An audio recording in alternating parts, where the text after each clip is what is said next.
નમસ્કાર. ખબર વડાલી. સૌપ્રથમ અસર અમારી દેશના અનેક રાજ્યોમાં અને સંઘ પ્રદેશ દાદરા નગર હવેલીમાં જી અને નીટ જેવી સ્પર્ધાત્મક પરીક્ષાઓ વિદ્યાર્થીઓને સફળતા મળે, મોટિવેશનલ અને કેરિયર ગાઈડન્સ મળે તેવા ઉદ્દેશથી મોશન એજ્યુકેશન જાણીતું નામ છે, જેની નવી શાખાનો વાપીમાં શુભારંભ કરવામાં આવ્યો. આ શાખાના મોશન એજ્યુકેશનના સ્થાપક અને સીઈઓ નીતિન વિજયના હસ્તે રિબિન કાપી શુભારંભ કરવામાં આવ્યો હતો. એ સાથે બાઠેલા પાર્ટી પ્લોટમાં નીતિન વિજયે મોટિવેશનલ સેમિનારનું આયોજન કર્યું હતું, જેમાં મોટી સંખ્યામાં વિદ્યાર્થીઓ અને વાલીઓ ઉપસ્થિત રહી માર્ગદર્શન મેળવ્યું હતું. નવી શાખાના ઉદ્ઘાટન પ્રસંગે કેન્દ્રના ડાયરેક્ટર અનિલ પાટીલ અને મનીષ ઝા વિશેષ હાજર રહ્યા હતા, જેઓની સાથે ઉપસ્થિત નીતિન વિજયે સેમિનારમાં સ્પષ્ટતા કરી હતી કે કોઈપણ સફળતા પાછળ માત્ર કોચિંગ જ નહીં પરંતુ વિદ્યાર્થીઓ અને તેના માતા પિતાની પણ મોટી ભૂમિકા હોય છે. જો વિદ્યાર્થીઓ નિયમિત રીતે ક્લાસમાં જાય, હોમવર્ક સમયસર પૂરું કરે, બેકલોગ વધવા ન દે, દરરોજ અભ્યાસ કરે, તેના શિક્ષકોની વાત સાંભળે અને નિયમિત ટેસ્ટ આપી તેની ખામીઓ સુધારી શકે છે. नमस्कार प्रिय मीडिया बंधुओं का सभी का बहुत बहुत स्वागत, बहुत बहुत साधुवाद।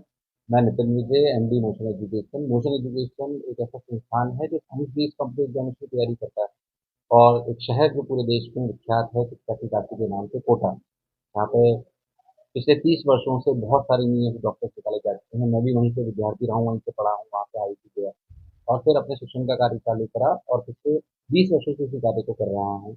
हमारी कोचिंग संस्थान जो है उसमें करीब 2,500 कर्मचारी हैं और 45,000 के आसपास बच्चे हमारे साथ पढ़ते हैं।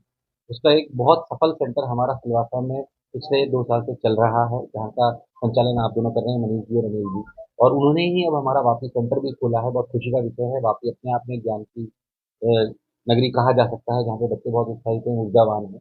तो बहुत खुशी का विषय है कि हम यहाँ पर अपना सेंटर सिलवासा के डायरेक्टर से सानिध्य में भी खोल रहे हैं और आशा करते हैं कि जो परचम हमने सिलवासा में लहरा है रिजल्ट को लेकर, एग्जाम की क्वालिटी को लेकर, और जो हमारी फिलॉसफी है वो ये है कि कोटा का जो भी हम पढ़ा रहे हैं, कोटा में जो भी हमारी पेडागॉजी है, उसको सबको हम वापी लेके आए। जाहिर सी बात है, सबके मन में प्रश्न रहता है कि कैसे मोशन एजुकेशन बाकी संस्थानों से अलग है।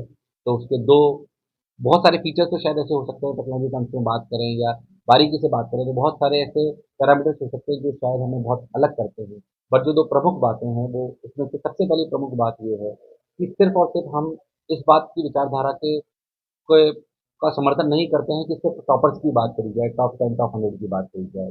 मैं व्यक्तिगत रूप से एक मध्यम वर्गीय परिवार से आता हूँ और खुद भी एक एवरेज बच्चा रहा हूँ, पर आईआईटी में सिलेक्ट हुआ। मैं जानता हूँ कि एक ऐसे मध्य वर्गीय परिवार का एवरेज बच्चा जब सिलेक्ट होता है तो अपने परिवार का, समाज का और जहाँ वो रहता है उसका सभी का नाम रोशन करता है। तो मेरा व्यक्तिगत मत ऐसा है कि किसी भी शिक्षण संस्थान, चाहे वो स्कूल हो, कोचिंग हो या कोई भी यूनिवर्सिटी हो, इसका रियल मापदंड तब है जब वो एक एवरेज बच्चे जो कि कठिन परिश्रम करना जानता हो, 10 से 12 घंटे रोज पढ़ता हो, वो अगर सेलेक्ट होता है तो शिक्षण संस्थान के वास्तविक महत्व है। हम उसी विचारधारा के साथ चलते हैं। जैसा हम कहते हैं कि मोशन है तो भरोसा है, तो उस भरोसे को कायम रखने में ही हम अपना पूरा प्रयास कर रहे हैं। मेरा पूरा जीवन भी शिक्षाविद के रूप में ही निकला है, आने वाला जीवन भी पूरा शिक्षाविद के रूप में ही निकालूंगा और यही प्रयास रहेगा कि शिक्षा के स्तर को कैसे ज़्यादा से ज़्यादा बढ़ाया जाए।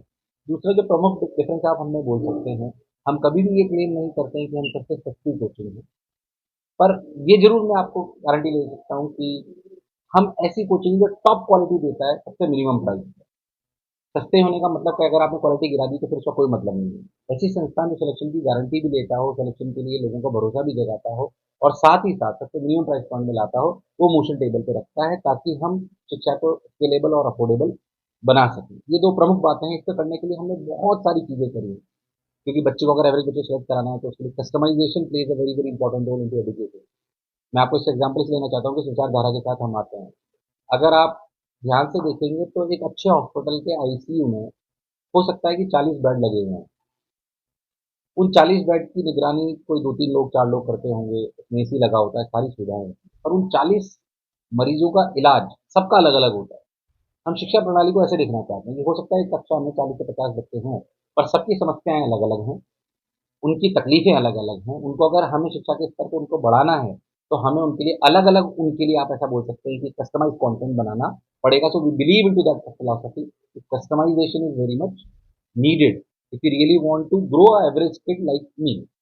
तो दैट इज द फिलॉसफी। ये दो मेन बातें हैं जो जिसको लेकर हम वापी में आ रहे हैं और इस मंच के माध्यम से मैं एमडी होने के नाते और शिक्षाविद होने के नाते सभी अभिभावक जो भी बच्चे मुझे सुन रहे हैं उनसे वादा करता हूँ कि जो पेडागोजी हम कोटा में लेकर चल रहे हैं, जिसकी वजह से बहुत सारे सिलेक्शन होते हैं, तो पूर्ण रूप से वापी में हम स्थापित करने का प्रयास करेंगे और बेस्ट से बेस्ट सर्विसेज देंगे। हाँ, इस मंच के माध्यम से कोई झूठा वादा भी नहीं करते हैं कि मोशन में एडमिशन लेने से आपके सिलेक्शन की गारंटी हो जाती है। कोई अगर ऐसा करता है तो गलत करता है। जाहिर सी बात है कि इसमें बच्चे का बहुत महत्वपूर्ण रोल है, उसको खुद को भी कर्मठता से पढ़ाई करनी ही पड़ेगी, और जो उसकी पढ़ाई के साथ साथ जितनी भी मूलभूत सुविधाएं उसको शिक्षा में चाहिए, तो सारी हम सुविधाएं उसको मुहैया कराएंगे और कोटा जैसी पेडागोजी पूरी वापी में लाएंगे। जी।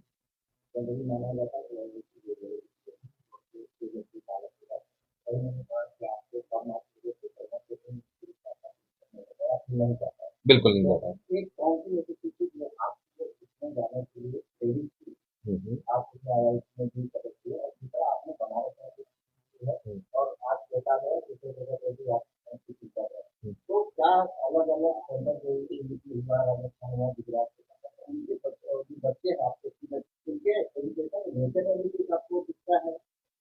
जैसे पहली बात तो मैं धन्यवाद देना चाहता हूँ, आपने मेरे बारे में इतना पढ़ा है, मेरे लिए सौभाग्य की बात है।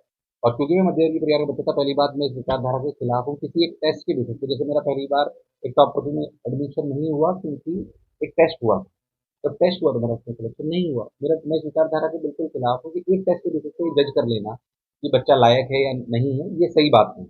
तो मान लीजिए कोई बच्चा सीबीएसई के टॉप स्कूल जहाँ की 4 लाख रुपए फीस हो, उस बच्चे की हो सकता है 9th 10th में ग्रूमिंग बहुत अच्छी हुई हो सकता है गरीब परिवार का हिंदी परिवेश का बच्चा हो जो गांव से आता हो सकता है उसकी ग्रूमिंग इतनी अच्छी नहीं हुई है, पर उसका आईक्यू कमजोर हो ये जरूरी नहीं है।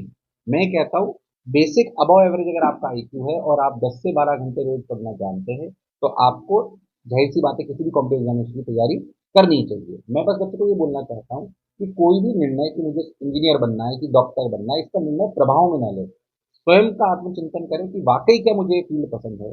कहीं मैं फील्ड इसलिए तो नहीं चुन रहा हूँ कि पापा का दबाव है, मम्मी का दबाव है, या मेरे किसी दोस्त का दबाव है कि मेरे 4 दोस्त मेडिकल में जा रहे हैं तो मुझे भी मेडिकल में जाना चाहिए। ऐसे किसी निर्णय को ना लें। दूसरी बात जो आपने मेरे को बोली, जो आपका प्रश्न था कि बहुत सारे प्रदेशों के बच्चे हमारे यहाँ पे आते हैं कोटा में, और बहुत सारे जगह पे हमारे सेंटर हैं। जाहिर सी बात है परवरिश का, जगह का, माहौल का अंतर नजर आता है।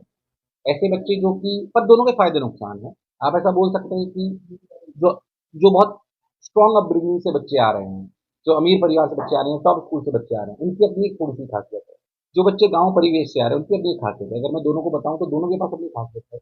अगर दोनों बच्चे दोनों की खासियत ले लेंगे तो जीत जाएंगे।